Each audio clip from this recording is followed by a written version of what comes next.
India ने भाई Bengali tigers को कुत्तों की मौत मारा, वहां दफन किया जहां से वापस भी नहीं आ सकते। भाई 515 रन का टारगेट बोर्ड के ऊपर लगा दिया Rishabh Pant. What an outstanding comeback, what a strongest comeback ever जनाब। 109 रन की इनिंग और उसके साथ शुभमन गिल की बात करें तो भाई वाकई उसने प्रिंस होने का हक अदा कर दिया है। बात करेंगे हम पाकिस्तानी आवाम से, सर क्या कहेंगे इस टाइम 350 स्कोर चाहिए, 150 के ऊपर 404 आउट कर दिया इंडिया ने। लगता है कि यहाँ से कमबैक कर पाएगा बांग्लादेश? और क्या लगता है कि भाई जिस तरह का कमबैक ऋषभ पंत ने किया, इस तरह का कमबैक कभी आपने देखा है? यार फर्स्ट ऑफ ऑल अगर बात की जाए ये मैच की तो बहुत मुश्किल लगता है कि अब यहाँ से बांग्लादेश जो है वो अपना कमबैक कर पाएगा। मतलब 100% जीत चुकी है इंडिया। वन साइडेड लग रहा है, 80% तक तो वन साइडेड हो गया और कल तो वैसे भी पता चल जाएगा क्योंकि जो उनकी क्रिकेट के जो टॉप ऑर्डर था वो हटा चुके हैं, वो उड़ा चुके हैं। इंडिया के 3 बैट्समैन ने 3 सेंचुरियां मारी है, तो ये भी अपने आप में एक रिकॉर्ड है। ऋषभ पंत की बात करें तो ये नाम बहुत ज्यादा हाईलाइट इस वजह से हो रहा है जनाब, इंजरी के बाद कमबैक किया है। और आपको परफॉर्मेंस के दौरान लग रहा था कि बंदे की जो है फॉर्म हिली हुई है, फिटनेस नहीं है, मतलब इतना जुनून और आते ही सेंचुरी बना दी है। ये वही बांग्लादेश था ना, अगर मेरी याददाश्त अगर खराब नहीं है, नहीं क्लीन तो छोड़े, ये वही था कि जो पाकिस्तान को हराने के बाद बड़ा दादागिरी दिखा रहा था कि आज बस अब इंडिया भी ये क्या। इंडिया ने इतना बड़ा टारगेट दे दिया है कि मैं कह रही हूँ कि दूसरी सीरीज भी ये इंडिया के साथ टेस्ट की खेले तो भी बांग्लादेश ये टारगेट अचीव नहीं कर सकता। यार इंडिया की टीम जो है उसके बारे में अक्सर कहता हूँ कि वो दुनिया क्रिकेट की सुल्तान है, इंडिया की टीम जो है। और दूसरा बंगाली ये छोटी मोटी जिस तरह हमारी टीम है, इनको मार मूर के ना वो समझते हैं कि हम लोग बड़ी टीम बन रही है, ऐसी बात नहीं है। और लेकिन जो इंडिया है, इंडिया के पास दुनिया के बेहतरीन बैट है, दुनिया के बेहतरीन बॉलर है। और पंत जो है आप ये देखें कि उसने 2 साल बाद जितना उसका सीवियर एक्सीडेंट हुआ था ना, आपने उसकी गाड़ी की हालत देखी होगी, उसकी गाड़ी की हालत थी। और 2 साल बाद वापस आना, फिर प्रैक्टिस करके फिर दोबारा मैच में करना, कि वाकई लेजेंड है। और फिर उसने जो आज स्कोरिंग की है, जो उसने क्रिकेट खेली है, उसने दुनिया क्रिकेट को हैरान कर दिया। अस्सलाम वालेकुम। वालेकुम अस्सलाम। कैसी हैं आप? बिल्कुल ठीक ठाक। इंडिया इस टाइम स्ट्रॉन्गेस्ट पोजीशन के अंदर है कि भाई आराम से कौन से इंडिया बांग्लादेश को पछाड़ के उनकी औकात उनको दिखा देगा। क्या कहेंगे भाई, 150 स्कोर के ऊपर 4 आउट हो गए, 350 रन चाहिए और ऋषभ पंत सेंचुरी रन, उसके बाद Shubman Gill century, strongest comeback उन्होंने करके दिखाया है। मतलब इस टेस्ट में इंडिया के 3 बैट्समैन ने 3 सेंचुरियां मारी है, तो ये भी अपने आप में एक रिकॉर्ड है। ऋषभ पंत की बात करें तो ये नाम बहुत ज्यादा हाईलाइट इस वजह से हो रहा है जनाब, इंजरी के बाद कमबैक किया है। और आपको परफॉर्मेंस के दौरान लग रहा था कि बंदे की जो है फॉर्म हिली हुई है, फिटनेस नहीं है, मतलब इतना जुनून और आते ही सेंचुरी बना दी है। ये वही बांग्लादेश था ना, अगर मेरी याददाश्त अगर खराब नहीं है, नहीं क्लीन तो छोड़े, ये वही था कि जो पाकिस्तान को हराने के बाद बड़ा दादागिरी दिखा रहा था कि आज बस अब इंडिया भी ये क्या। इंडिया ने इतना बड़ा टारगेट दे दिया है कि मैं कह रही हूँ कि दूसरी सीरीज भी ये इंडिया के साथ टेस्ट की खेले तो भी बांग्लादेश ये टारगेट अचीव नहीं कर सकता। और इसके साथ साथ मैं ये भी बात करूंगी कि इस शुभमन गिल सेंचुरी रन करके, शुभमन गिल ने देखिए पिछले अगर हम सीरीज की बात करें तब भी परफॉर्म किया है, उसके बाद अगर हम T20 की बात करें उन्होंने वहां पे भी बहुत अच्छी परफॉर्मेंस दी है। टेस्ट मैच की बात करें तो इंडिया का हर खिलाड़ी आपको फॉर्म में जो है नजर आएगा। और बांग्लादेश, मैंने पहले भी एक इंटरव्यू में बोला था कि अगर यहाँ पर ऑस्ट्रेलिया होती, यहाँ पर इंग्लैंड होती तो हम कहते हाँ भाई मैच बनता हुआ बिगड़ता हुआ। आप देखें स्कोर बोर्ड के ऊपर क्या आता है, इंडिया के चांसेस 95 और बांग्लादेश के चांसेस 50, सिर्फ 5। और जब मैच 50 तक जाता है तो इंडिया का आ रहा होता है 90 और ये आता है 0 पॉइंट है। भाई आप इंडिया के सामने 0.8 पे खड़े हैं और धमकियां इतनी बड़ी बड़ी बात, वो कहते हैं पाकिस्तान ही था ना पहले, लिटन दास की बकरी बैठ गई है, उसके बाद बांग्लादेश भी पहले पाकिस्तान ही था ना। बड़ी बड़ी बातें छोड़ने में हम जो है ना शेर है और करने में टाइगर्स का वैसे धुआं निकाल दिया उन्होंने करने में नहीं है। और ये टेस्ट मैच हला के देखिए, टेस्ट मैच को कौन पूछता है, लेकिन खिलाड़ियों की परफॉर्मेंस की वजह से लोग इसको शौक से देख रहे हैं क्योंकि वो टेस्ट मैच को ऐसे ले रहे हैं जैसे ये भी उनके लिए कोई फाइनल कप से कम नहीं है।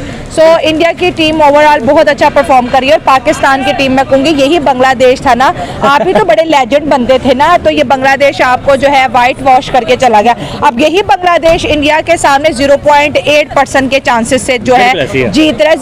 98% मतलब कि खेलने से पहले ही इंडिया जीत जाता है इनके बिल्कुल सामने। ऐसे ही। मेरा तो ये लास्ट म्यार देख ले उनका। मेरा हाँ। लास्ट क्वेश्चन आपसे ये है कि 12 साल से इंडिया को होम सीरीज में कोई नहीं हरा सका, पाया, हाँ। 42 दिन हो गए। क्या लगता है कि आने वाले कितना टाइम में ये अनबीटेबल रहेगा, या कि कोई सेना कंट्रीज या एशिया कंट्रीज में है किसी में दम जो ये इनको हरा पाए? अनबीटेबल ही रहेगा, वो इस वजह से कि T20 वर्ल्ड कप के बाद है इंडियन टीम का मोराल बहुत ज्यादा बिल्कुल, हाई हो confidence गया। बहुत, और टेस्ट मैच को आप देखिए इतने एग्रेसिवली खेल रहे हैं। एक तो लेंथी गेम है और इसमें हर बंदा जो है ना खुद को ओपनली दुनिया बिल्कुल आउट ऑफ स्किन जाके जो है खेलता हुआ नजर आ रहा बिल्कुल है। ऐसे। इससे उनकी जो एक वो कहते हैं ना एक Aggression, talent नजर आता है। टैलेंट, परफॉर्मेंस, टीम वर्क, बिल्कुल। कोच और साथ साथ इंडियन क्रिकेट की जो इस वक्त आइडियोलॉजी है वो भी दुनिया अच्छे से समझ रही है कि जो टेस्ट इतना अच्छा खेल रहा है तो वो फिर फाइनल या सीरीज कितनी बेस्ट परफॉर्म करे। लास्ट क्वेश्चन मेरा लास्ट था, लेकिन लास्ट में ये हो गया, इसके बाद एक और टेस्ट है, उसके बाद 2 T20। लगता है कि सारे व्हाइट वॉश होंगे इंडिया के हाथों ये। जाहिर है इंडिया तो इनके ऊपर अपना हाथ साफ कर रहा है। आहिस्ता आहिस्ता सब पे हाथ साफ करेगा और तभी तो सीरीज जीतता है ना। उसको पता होता है ये एक बॉलर है, ये बैटर है, ये इनका कप्तान है, इसकी क्या कैपेसिटी है, इसमें पेशेंस कितना है, इसमें कितना है। और तभी इंडिया आखिर जब पाकिस्तान और इंडिया का मैच आप देखें, जब इंडिया बिल्कुल हारने के करीब था तो जो रोहित शर्मा थे तब भी मुस्कुरा रहे थे। बिल्कुल ऐसे। उनको पता है ये 20 गेंदों में ही इनका बेड़ा गर्क होने वाला बिल्कुल है। तो ऐसे। ये चीज है कि इंडिया टेस्ट को बहुत कीनली ऑब्जर्व करता है और फिर इसको फाइनल डे इम्प्लीमेंट करता है खिलाड़ियों को प्रेशराइज करने के लिए। इंडिया की टीम जो है उसके बारे में अक्सर कहता हूँ कि वो दुनिया क्रिकेट की सुल्तान है, इंडिया की टीम जो है। और दूसरा बंगाली ये छोटी मोटी जिस तरह हमारी टीम है इनको मार मूर के ना वो समझते हैं कि हम लोग बड़ी टीम बन रही है। ऐसी बात नहीं है। और लेकिन जो इंडिया है, इंडिया के पास दुनिया के बेहतरीन बैट बिल्कुल ऐसे ही हैं, है। दुनिया के बेहतरीन बॉलर है। और पंत जो है आप ये देखें कि उसने 2 साल बाद बिल्कुल ऐसे ही। जितना उसका सीवियर एक्सीडेंट हुआ था ना, बिल्कुल ऐसे ही है। आपने उसकी गाड़ी की हालत देखी होगी, बिल्कुल उसकी ऐसे ही। गाड़ी की हालत थी। और 2 साल बाद वापस आना, फिर प्रैक्टिस करके फिर दोबारा मैच में प्रूव आना। करना कि वाकई लेजेंड है। और फिर उसने जो आज स्कोरिंग की है, जो उसने क्रिकेट खेली है, बिल्कुल उसने ऐसे। दुनिया क्रिकेट को हैरान कर दिया। बिल्कुल ऐसे ही और है। ये बेसिकली आप ये देखेंगे इसका क्रेडिट जो है वो नो डाउट के इंडिया की जो कप्तान है, कप्तान management है, है। ये जो उनकी इंडियन की क्रिकेट बोर्ड है बिल्कुल ऐसे उसको ही। जाता है। बिल्कुल और गिल जो है, गिल ने आपको पता ही, गिल भी जो है वो छोटा प्लेयर थोड़ी नहीं, ऐसे तो नहीं है, कहते। वो शहजादा है भाई, वो बिल्कुल शहजादा है। और उसने और ये जो आप ये कह लें कि जो बांग्लादेश की टीम है कोई खास टीम कोई नहीं है। और इंडिया के मुकाबले में तो बिल्कुल यही है कि आटे में नमक के बराबर है। ये कह लें कि बस ये होता है कि दिल अपने आप को दिल बहलाने वाली बात होती है, अदरवाइज इंडिया के सामने ये नहीं टिक सकती। अब 12 साल से इंडिया अपने होम ग्राउंड में हारा नहीं है, और बांग्लादेश को कौन सी ऐसी चुन हुई थी बात करने की भाई हम इंडिया को उनके होम ग्राउंड में जाके हराएंगे? यार उन्होंने बेसिकली ना जिस तरह देखे ना कि हमने पाकिस्तान को हरा के आए हैं, लेकिन पाकिस्तान की टीम जहाँ पे पीसीबी मोहसिन नकवी जैसा हो, उस टीम के बाद वो अगर ये कहें कि हम उनको हरा के गए हैं तो हम इंडिया के साथ जाके खेलेंगे, तो ये तो पॉसिबल। आप साउथ अफ्रीका में जाके उनको हराते या इंग्लैंड वालों को हराते फिर भी मानने वाली बात थी, यार तुम्हारे में कुछ कॉन्फिडेंस है कि तुम लोग जा रहे हो। पाकिस्तान जैसी टीम को हरा कर वो कह रहे हैं हम इंडिया के साथ खेलने हैं और होम ग्राउंड पे हम जो ना उनके साथ अच्छा जो खेल लेंगे, वो तो पॉसिबल ही नहीं है ना। इंडिया भाई बाहर नहीं किसी को जो है वो टपकने देता, और ये तो उसका अपना होम ग्राउंड था। सर क्या मतलब जो 6 विकेटों पे 350 स्कोर चाहिए, तो आपको लगता नहीं है कि वो चेस कर पाएंगे? लगता है कि वो कल लंच ब्रेक से पहले इनको उड़ा के लंच रख देंगे? ब्रेक से पहले आउट हो जाएंगे और मेरे से लिखवा लेंगे बांग्लादेश 200 भी क्रॉस नहीं करेगा। अच्छा 200 भी क्रॉस नहीं करेगा। और कल मैं आप तो लंच ब्रेक तक लेके जा रहे हैं, ये कल घंटा डेढ़ में मैच फाइनल हो जाएगा। मतलब जसप्रीत बुमराह का जादू चलेगा, उसके बाद अश्विन का जादू चलेगा, जडेजा का जादू। जो तीनों का क्या चलेगा, बुमराह नहीं, उनको जो है ना वो कर देना है, पूरा कर देना है उसने। इसमें कोई शक नहीं है कि कल वाला दिन जो है 1.5 घंटे का मैच रह गया। 200 स्कोर जो है वो बांग्लादेश ने बनाने हैं, मैक्सिमम 200 स्कोर बनाने हैं, वो में 200 से कम ही रहेंगे, ऊपर नहीं जाते। ये मेरे से लिखवा लें आप। बिल्कुल ऐसे। सर क्या कहेंगे, कोई दुनिया में ऐसी टीम है जो इंडिया के घर में आके हरा सके? सेना ने भी कोशिश कर ली, उसके बाद एशिया ने भी कोशिश कर ली, कोई आपको ऐसी टीम लगती है कि इनको हरा पाए? एक दौर था जो आज अडयाला में बैठा हुआ है ना, वो कहता था कि मैं इंडिया को जाके उसकी होम ग्राउंड पे हराऊंगा, और वो हरा के आता था। लेकिन अब वो दौर नहीं है। अब वो दौर नहीं है, डाउनफॉल है। अब डाउनफॉल है। और मुझे नहीं लगता कोई भी टीम, मैं ये चैलेंज करता हूँ, ऑस्ट्रेलिया, उसके बाद south Africa, West Indies, England का तो है बेसबॉल की जगह जैज़बॉल सिखा के भेजा था। देखें ये जो 4 टीमें बता रहे हैं ना, नो डाउट की अच्छी टीमें हैं, लेकिन होम ग्राउंड पे मेरे से लिखवा लें आप 100%, 110% इंडिया को कोई भी नहीं हरा सकता उसके होम ग्राउंड पे। ये आप जो दुनिया क्रिकेट के जितने बड़े पंडित हैं, जितने बड़े एनालिसिस विंग हैं जो भी इंडिया के बारे में करते हैं, उन सबसे पूछ लें, कहीं पे भी इंडिया को कोई भी टीम मौजूदा हालात नहीं, आने वाले 5 साल तक मैं आपको ये तजवीज़ दे सकता हूँ कि इंडिया को उसके होम ग्राउंड पे कोई भी नहीं हरा सकता। और ये सल्यूट है इंडिया की टीम को और उनकी मैनेजमेंट को, जो इतने छोटे लेवल पे इतने बेहतरीन ब्रेन जो है वो उठा के लेके आते हैं। सल्यूट है। बात क्या करते हैं ऋषभ पंत के कमबैक के ऊपर, तो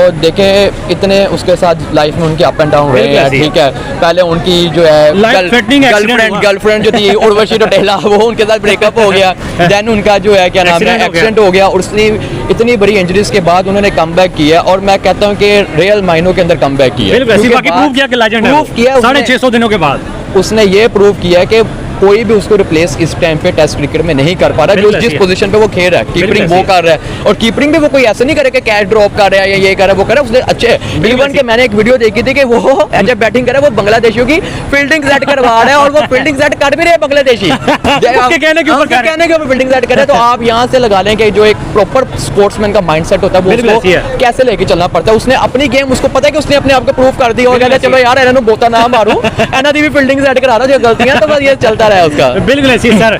शुभमन गिल की सर हम बात करेंगे, क्या कहेंगे, प्राउड मोमेंट था आज उनके लिए, फादर भी आज उनके स्टैंड के अंदर थे, जब सेंचुरी रन कंप्लीट किए तो फादर के लिए प्राउड मोमेंट है। क्या कहेंगे सर शुभमन गिल के कमबैक के ऊपर? सर शुभमन गिल जो है ना, आप देखा जाए अहमदाबाद का वाकई प्रिंस साबित हुआ है। बिल्कुल वो साबित किया उसने अपने आप को। और सेकंड बात ये कि एक तो वो यंग है, ठीक है, एक उसके बहुत लंबी क्रिकेट पड़ी है, ठीक है। अगर आप किसी प्लेयर को उसके 1-2 बुरे मैचेस पे जज करके टीम से निकाल दे तो वो बात नहीं है, ठीक है। आपका काम है, क्रिकेट बोर्ड का काम ये होता है कि अपने प्लेयर्स को सपोर्ट करें, उनको बैक करें, ठीक है। शुभमन गिल एक टाइम पे फ्लॉप भी रहा, ठीक है, नहीं चल पाया, लेकिन अब उसकी टीम ने उसको टेस्ट में डाला कि भाई तू ये रगड़े खा, जब तू इधर से निकलेगा तब तू T20 और जो है वनडे में जाएगा, शाइन कर पाएगा। तो अपने उसने अपने को टेस्ट में प्रूव करके दिखाया, और उसने अपने को प्रूव भी इस सेंस में किया कि उसने अपने फादर के सामने, मैं कहता हूँ एक बाप बेटे की सबसे अच्छी मोमेंट ये होती है कि वो उसका बाप जो है इस बात पे क्लैप करे कि उसके बेटे ने जो है पूरी कौम का जो वो सर बुलंद किया फखर से। बिल्कुल ऐसी है, बिल्कुल ऐसी है सर। क्या कहेंगे इसका क्रेडिट जो इंडिया अनबीटेबल चलता जा रहा है, 12 साल हो चुके हैं इनको, कोई इनके होम ग्राउंड में हरा नहीं पा रहा, 4200 दिन हो चुके हैं। बंगाल टाइगर्स बड़े नारे लगा के गए थे पाकिस्तान को हरा के कि हम वहाँ पे जनाब हराएंगे, इंडिया को भी हराएंगे। इनका धुआं जो है वो निकाल दिया इंडिया वालों ने। क्या कह सकते हैं कि इंडिया गैंगस्टर बन चुका है दुनिया क्रिकेट का? सर कह सकते हैं एक सेंस के अंदर, क्योंकि बात पता क्या है कि उनका जो बोर्ड है वो रिचेस्ट बोर्ड के अंदर भी आता है, ठीक है। उनकी टीम मैनेजमेंट स्ट्रॉन्ग है, उनकी A-B-C कितनी तो टीमें हैं सर उनकी। अगर उनका एक आधा प्लेयर उस टीम में नहीं भी फिट होता, उनके पास और इतने उस बैक पे उनके पास ऑप्शंस है कि वो किसी बी कैटेगरी के प्लेयर को भी अगर वो अपनी A टीम में खेलेंगे तो वो भी अच्छा स्कोर कर जाता है, ठीक है। क्योंकि उनका सारा टैलेंट कहाँ से निकल के आ रहा है, उनके पास IPL है, ठीक है, IPL से आ रहा है, ठीक है। और सबसे बड़ी बात ये कि इंडियंस जो है वो अपनी लीग्स के अलावा अपने प्लेयर्स को कोई और लीग्स नहीं खेलने देते, ठीक है। और इसका बहुत उनका एज पड़ता है, क्योंकि बाकी की जो टीम है वो जज नहीं कर पाते कि इनका अगला मूव क्या है, ठीक है। तो जब आप किसी का अगला मूव नहीं ना जज कर पाते तो आपको उनका एक प्रेशर ऑटोमेटिकली बिल्ड रहता है, क्योंकि आपने सिर्फ उनको तभी खेलना जब आपने एक एग्जाम देने आए ना, तभी आपको पेपर उनका खोल के आता है कि उन्हें क्या तैयारी, आपकी कुछ भी नहीं होती, आपने सफल हो जाते हो, तो वो उनको एक एज रहता है। India top of the world चल रहा है, एक टेस्ट मैच के अंदर 3-3 सेंचुरीज 3 प्लेयर्स की कभी हमने ऐसे जिंदगी में नहीं देखा कि भाई एक ही टेस्ट मैच में एक टीम के प्लेयर्स 3 सेंचुरियां कर रहे हैं, और एक जो है वो 80+ स्कोर कर रहा है, कोई 50 कर रहा है। मतलब कि हर किसी ने गंगी बहता नदी में जो है वो हाथ धोया है। क्या कहेंगे भाई, इंडिया जो है उनकी बैटिंग लाइन भी अनस्टॉपेबल है, बॉलिंग भी अनस्टॉपेबल है, कोई दुनिया के अंदर उनका कोई मुकाबला नहीं है। फिलहाल देखा जाए तो उन्होंने जो एक अपनी टीम रेडी कर ली है ना, तो आने वाले इस साल की बात नहीं, आने वाले आगे चैंपियन ट्रॉफी पे भी मुझे तो डर लगने लग रहा है पाकिस्तान को ना दो दे पकड़ के, ये बस सीधी बात है, क्योंकि अगले साल चैंपियन ट्रॉफी भी आपके सर पे करिए, ठीक है। लेकिन जो उन्होंने एक टीम रेडी कर ली है ना, तो मुझे लगता है कि वो एक बैलेंस टीम है। उनका कैप्टन मतलब आने वाले वक्त के अंदर वो रूल करेंगे, अभी 2024 में तो रूल कर रहे हैं, आने वाले वक्त मैं जो है इसका इंडिया का जो कंपैरिजन करता हूँ वो ऑस्ट्रेलिया के साथ देखता हूँ, ठीक है। क्योंकि जो एक ऑस्ट्रेलिया वो इसको प्रॉपर टक्कर देती है टीम, क्योंकि जितनी बैलेंस टीम ऑस्ट्रेलिया उतनी ही इंडिया। बाकी इंग्लैंड भी अच्छी में आती है, लेकिन कहीं ना कहीं शफल कर जाती है। और रही बाकी टीमों की बात करूँ, साउथ अफ्रीका बहुत अच्छा रहती है, लेकिन उनकी लक उनके साथ नहीं होती है। साउथ अफ्रीका हमेशा वो बच्चा होता है ना जो पूरी तैयारी करके आता है, फाइनल से पहले फेल हो जाता है, साउथ अफ्रीका का वो हाल हो जाता है।